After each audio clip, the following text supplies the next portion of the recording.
This video contains spoilers for Portal, Portal 2, Aperture Desk Job, Half-Life and Half-Life 2.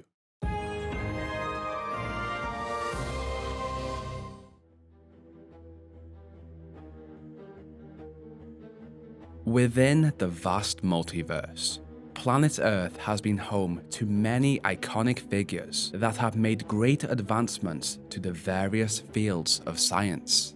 Einstein, Newton, and Darwin are but a few of these names, but there was one more that had his hand in adapting the world within the Portal universe.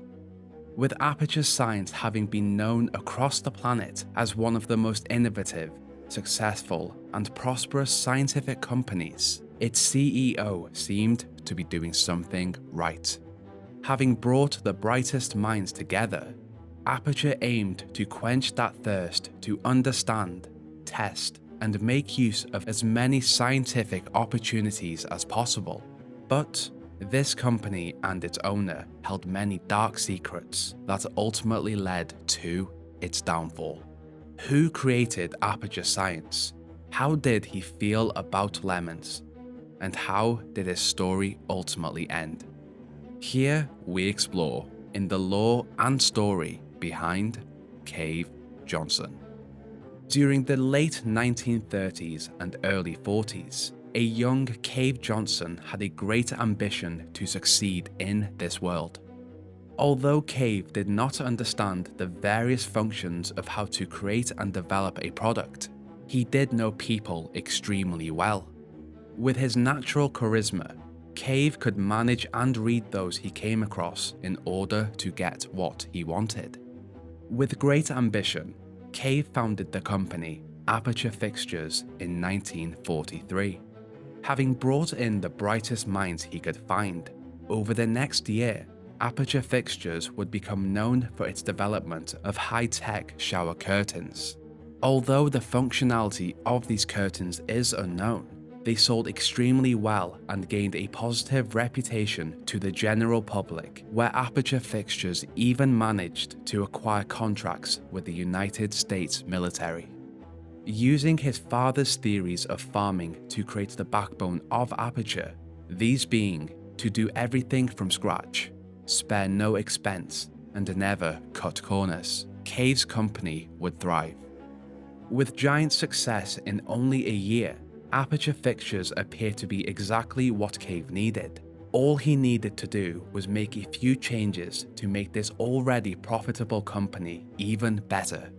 Having now become a billionaire in such a short amount of time, Cave looked to expand his business, and with this, he searched for a new home for Aperture. In 1944, Cave and his team discovered an expansive salt mine within Upper Michigan that had access to much needed space. These mines expanded well over 2 miles below the surface, and so, after purchase, construction began to create a new home for Aperture. Over the next 3 years, Aperture expanded and their products continued to dominate the market. With this wealth and success, Cave scouted and hired the finest scientists he could find to focus on experimental physics. Although Cave had a brief understanding of physics, those around him could make his ideas and vision a reality. With this new direction for the company in motion, in 1947, Cave renamed his company to Aperture Science, a simple science company with big dreams. Having formed the perfect team and with Cave's views, in their first year, Aperture Science won an award for being the best new science company. Moving into the 1950s, everything that Cave and Aperture touched appeared to be successful. His products, dubbed Aperture Innovators, reached the shelves for the general population to purchase. As his team worked on new products and ideas in the Aperture Science Enrichment Center, a place dedicated to testing Aperture Science products and the test subjects that use them, Cave took his role seriously to increase motivation and, in turn, productivity and results. At this point, with over 1,000 tests being completed within the enrichment spheres of Aperture every day, Cave understood that he could not oversee all of them, and so he created pre-recorded messages to welcome and aid the flood of test subjects coming into the facility. With the company having a reputation of greatness and with only the best in mind, these subjects regularly consisted of astronauts, Olympians, and even war heroes. With the running of Aperture becoming too much for one person to handle, Cave made the decision to bring on board an assistant, Carolyn. As their working relationship developed, Carolyn became the backbone of Aperture and a trusted confidant of Cave. She had an appreciation of science that Cave admired, even to the point where he joked that she was married to it. Despite the company having had incredible success since its formation, there was also another side. For each product that successfully landed on the shelves, there was another that did not make it past the testing stage, costing the company greatly. Cave wanted to test everything, safe or dangerous. Despite the risk of injury, or in some cases even death, Cave pushed his test subjects to continue with testing prototypes, which, after some time, the disappearance of these test subjects would soon be noticed. Over time, Aperture began a new venture after discovering how to form and control a miniature black hole. With this discovery, the quantum tunneling device was developed, a high-tech piece of equipment that could transport its user from one location to another using portals. As this prototype continued its development, more of the mines were built into, where new test chambers were constructed deep underground. This technology, if successfully passed through the testing phase, could cement Aperture as the leading scientific company on the planet, potentially surpassing even Black Mesa, a rival company. But with technology of this kind and many unethical practices being forced on the employees and test subjects of Aperture behind the scenes, Cave's positive streak would soon come to an end. Moving into the 1960s, Cave and Aperture's speedy momentum had begun to slow down, and eventually it stopped completely. Although the company had boomed merely a decade earlier, many of Cave's demands behind the scenes of this once well-respected company had come to light and under fire. The many products he had proudly sent out into the world were now being pulled from the shelves for violating health and safety regulations, which subsequently resulted in a giant hit to the profit and income of Cave and Aperture. On top of this, the products currently in the works also became stuck in the testing stage, meaning that very few products were being sent out into the world. Aperture Science was beginning to fail, and it would only get worse from here. Trusting his gut, Cave made the brave decision to hide the most highly unethical experiments he had been working on within the facility. If officials were to demand access to the facility, he could stop them from entering the condemned areas. With this, he closed off the lower areas of Test Shaft 09, the home of the tests that even he believed would be viewed on the more extreme side of the scale. Just a handful of these extreme tests had consisted of firing an invisible laser at the test subjects with the aim to turn their blood into pure gasoline, injecting praying mantis DNA into the subjects to turn them into mantis men, which, while this would sound unbelievable, appeared to have been successful, as the experiment following this was to fight off an army of mantis men, and a strange one being to point a superconductor at full power at the test subjects. With no true goal to this experiment in mind, Cave essentially wanted to see what would happen to understand and forward the cause of science, regardless of the consequences. Following his orders, these experiments were stopped and the test chambers sealed off, but even still, over the years, Aperture would continue to decline and Cave would fall under further fire. In 1968, Aperture Science was called into question by the US Senate due to the number of missing test subjects that had entered the facility and had never left. Later that year, Cave made the tough decision to declare bankruptcy for Aperture. With him now having to answer for his unethical practices, his once positive, can-do and optimistic attitude slowly degraded. Although Cave's world continued to fall around him and his company declined further, Cave found solace in Carolyn, who did her best to help him through these tough times, which made their bond even stronger. Still attempting to find that one thing that could bring Aperture back from collapse, Cave had to make further adjustments to his company. Without the financial means or even the trust he had once had, Cave had to lower his personal standards on who Aperture could hire as test subjects.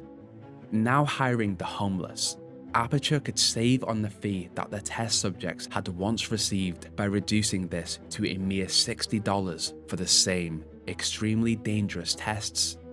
In addition to this, Aperture also offered an extra $60 if the participants agreed to have the company disassemble, put some science stuff in, and then reassemble them.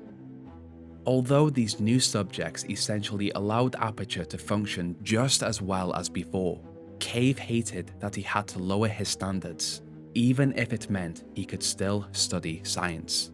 With his ego bruised, Cave's once positive and energetic pre-recorded voice announcements declined into aggressive, frustrated rants where he would ridicule the new test subjects in the facility. With many products still being created and tests still being performed throughout the facility, Cave attempted to get out of the hole that Aperture had fallen into.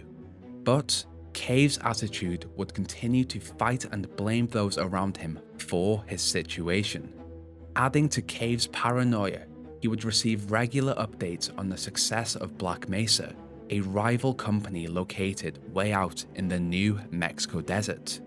As time passed, Cave began to believe that Black Mesa was stealing all of his ideas and thus success. In anger and mental decline, Cave would record more voice recordings to be played across Aperture, blaming Black Mesa for all of Aperture's monetary issues. Although Cave could not gather any evidence to support his accusations of theft at this time, many years later, after the fall of humanity, evidence would be discovered that would suggest this to be true. With Aperture continuing to struggle financially, Cave once again made the decision to widen his search criteria for test subjects, this time allowing orphans, psychiatric patients, and the elderly. Without test subjects, there would be no glorious contribution to science. Cave's silver tongue that had allowed him to grow this company was not able to save him from his inevitable fall, but he still had some projects that could either save Aperture or bury it. Only time would tell. Moving into the 1980s, Aperture had decided to take a greater focus on mobility gel development, gels that, when applied, would have astounding effects. Some planned would offer increased speed and even increased height after jumping. If this product could be successful and pass the testing stage, maybe Aperture's luck could turn around. In desperation to further this plan, in 1981, Cave went against his financial advisor's advice and purchased $70 million worth of moon rock, which he believed would advance the development of the mobility gels. Working with these rocks, Cave and his team discovered that when ground up and converted into a gel form, it allowed the surface it covered to act as a stable portal conductor. Previously, many test subjects had died or been extremely injured due to unstable portals formed by the Aperture handheld portal device. But now, this discovery had given Aperture an additional direction to focus on. In a combination of passion and desperation, Cave personally oversaw the conversion of the moon rocks into conversion gel. Although his passion could be commended, his constant exposure to the moon dust over time started to damage his kidneys and lungs until the point where they began to fail to moon rock poisoning. He hoped that with the discovery of these new gels being able to conduct portals, that they would also somehow cure his illness brought on by the moon rocks, and with this, he asked his test subjects to test faster in a hope to test his theory and save his life. As his life and career went from bad to worse, his inability to acquire new test subjects led him to make an extremely controversial decision where testing would be mandatory for all employees of the facility. While this gave Cave ample supply of new candidates to contribute to science, this also meant that he lost many of his employees due to their refusal to participate, or even worse, to the dangerous experiments themselves. As quickly as it had begun, he made the decision to phase out human testing entirely. In 1982, Cave understood that his condition had worsened, and now he lived on borrowed time. He thought that if humanity had discovered a way to store music on a compact disc, then why couldn't they store a man's intelligence and personality too?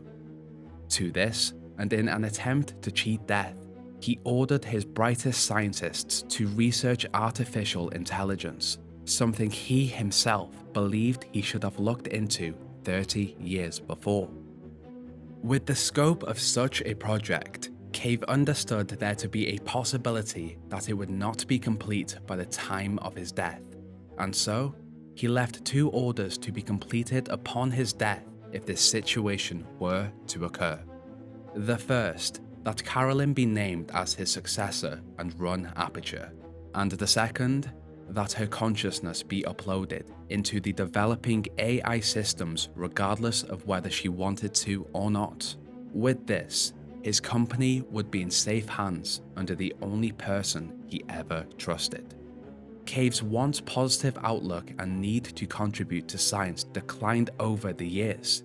He had once seen the proverbial phrase of, "When life gives you lemons, make lemonade," as an optimistic way to view life, but now, having thought about it and in his bitter state, the thought of this simple phrase only angered him, where he would demand to see life's manager for offering him lemons. A rant that would be projected throughout the Aperture facility for his employees to hear.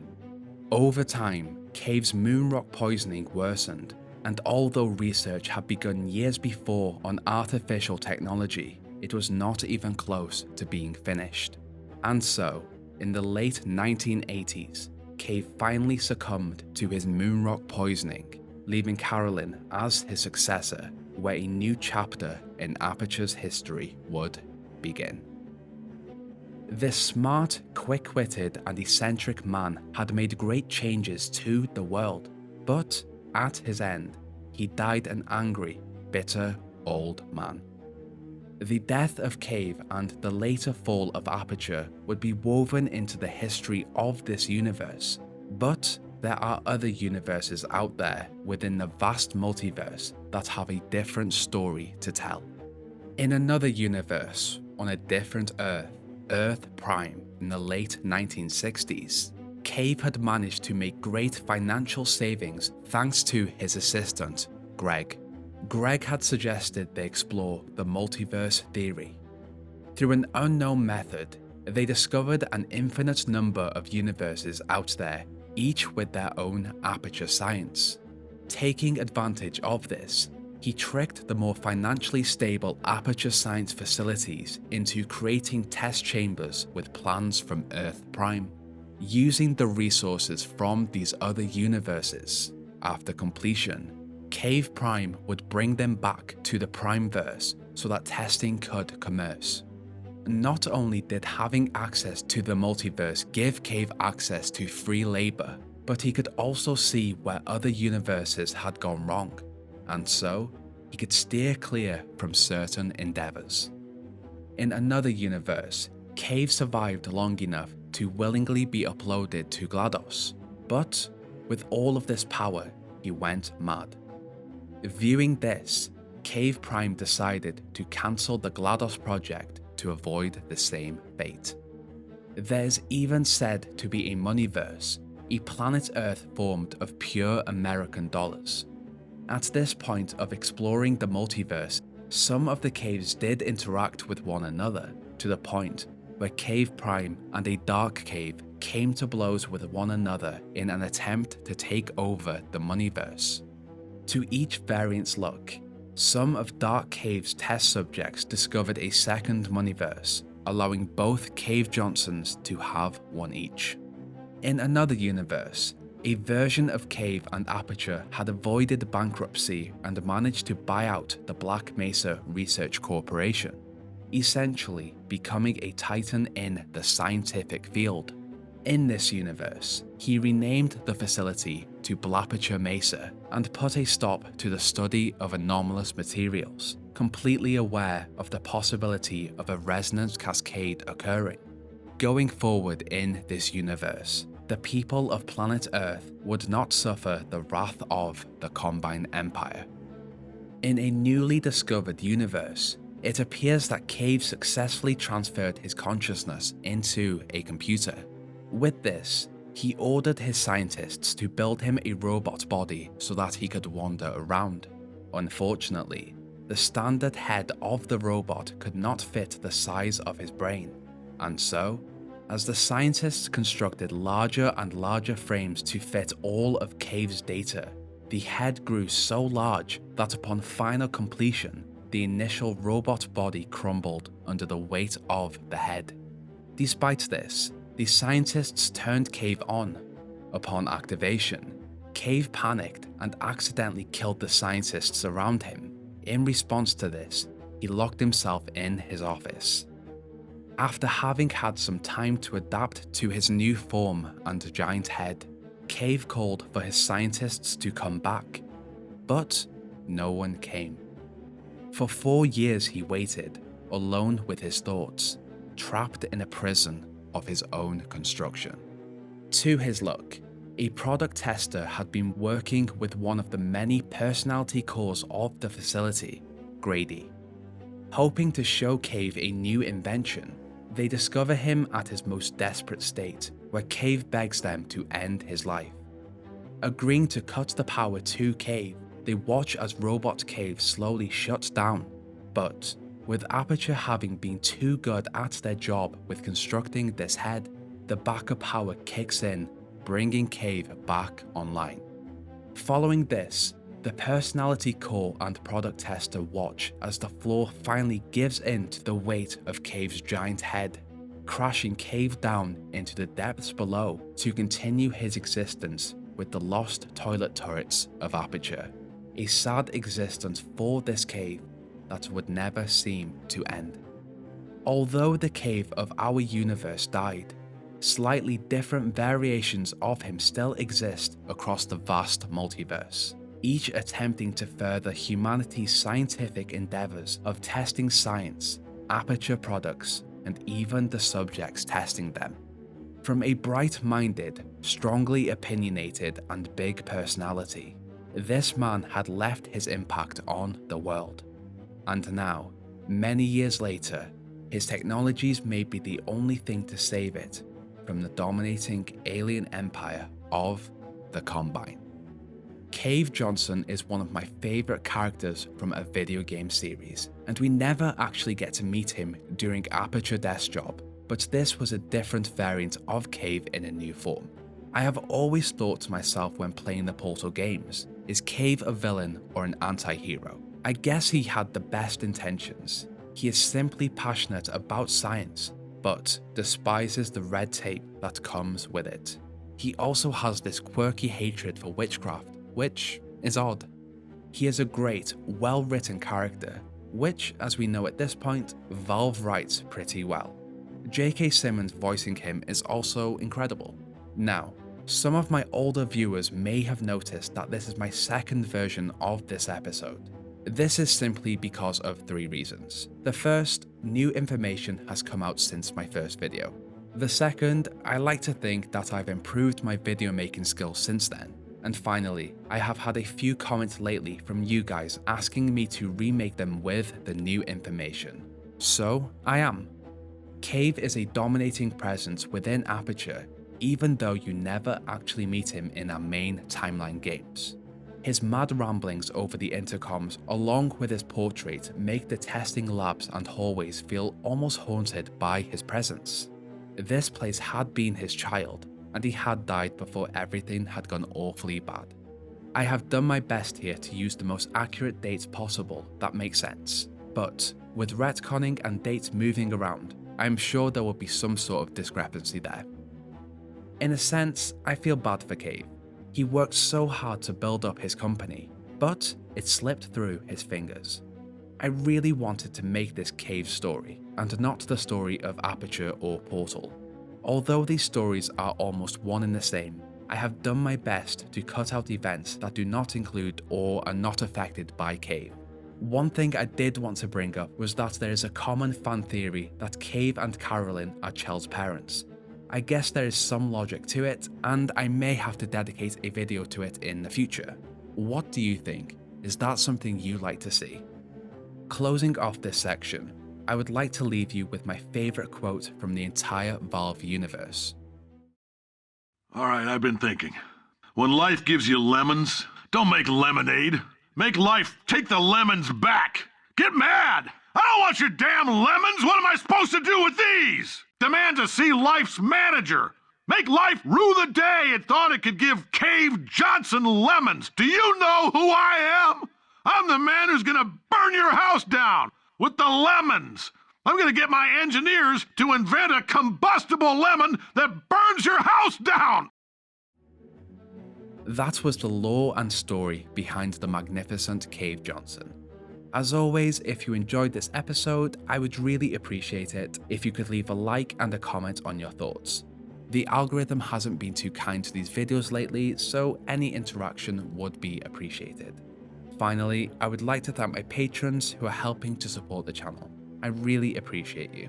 Thank you to the Old Gods, Talus, Detroit, Avi WV, Brunette Jonas, Jojo Scotia, Imaginary Holly, Ruben Mendoza, and Putpa. I would also like to give an extra special thank you to the Elder Ones tier, Jonas, Lewis, and Queen Avi. Thank you guys so much for the continued support. What did you think of this lore? For me, for a character that we never actually meet, Cave's presence is absolutely felt throughout Aperture. He's extremely quotable and memorable. What did you think of Cave Johnson? Do you think that he would have, or will, make a difference to the Half-Life universe in a possible upcoming installment? And would you like to see a prequel game in which we meet Cave Johnson in person and witness the lemon debacle as it happens? That was everything I wanted to cover in this episode. Now test subject, enjoy your day and continue your tests. Bye.